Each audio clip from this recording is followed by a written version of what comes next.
Daily News has a good article. It's about maplight.org, research into how much winning a Senate seat and a congressional seat cost in 2012. Wait till you get a load of these numbers. The U.S. Senate average winning race cost $10,476,451. So you got $10.5 million, well, you could win a Senate race. If you don't have $10.5 million, good luck to you, buddy. Now, do we really have a democracy? Can a farmer, God made a farmer. Could he then become a senator? Of course not if he's a local farmer. Can a local plumber do it? Can even a dentist do it? No, the only way you can do it is either you're incredibly rich or you're willing to suck up to people or corporations who are incredibly rich. Of course. Well, how about the House? I mean, that's probably affordable, right? Winning race, $1,689,580. Those are, on average, the candidates who won raised that much money. Now, where are they going to get that money? Of course, they're going to get it from a multinational corporation, who become then the master of the House. Okay, and by the way, I mean, if you worked your ass off, you might be able to raise it from small donors. But what do you think a congressman or a senator is going to do? Make 100 calls trying to get $100 at a time?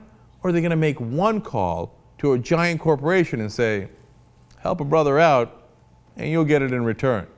That's exactly what they're going to do. And by the way, we already had that system. Citizens United happened to put it on steroids. But back in 2008, the average winning Senate seat was $9,211,000, and the House was $1,471,000. So yes, it's definitely getting worse, right? But those were giant numbers to begin with.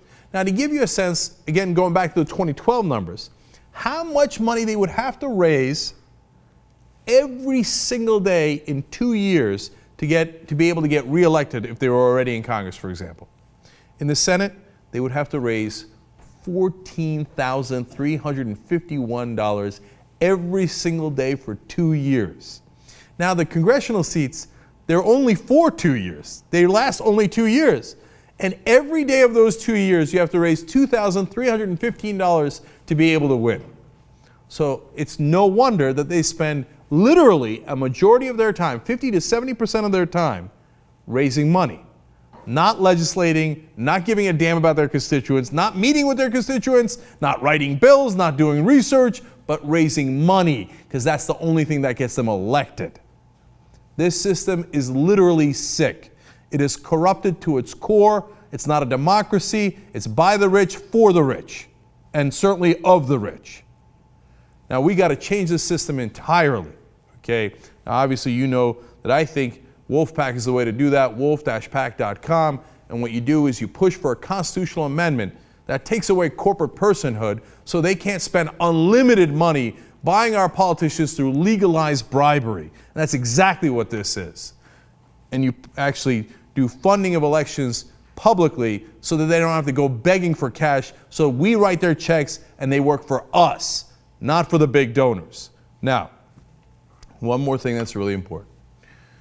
Ralph Nader was going around to different Democrats and asking them, hey, listen, why aren't you guys running tougher campaigns? The Republican Party is at historic popularity lows. They were before the 2012 election. You could have run halfway populist campaigns and you would have crushed them. Why didn't you do that? Why didn't you win the House? Now, of course, Obama won, they won the Senate, but their biggest plan was to win 12 House seats back.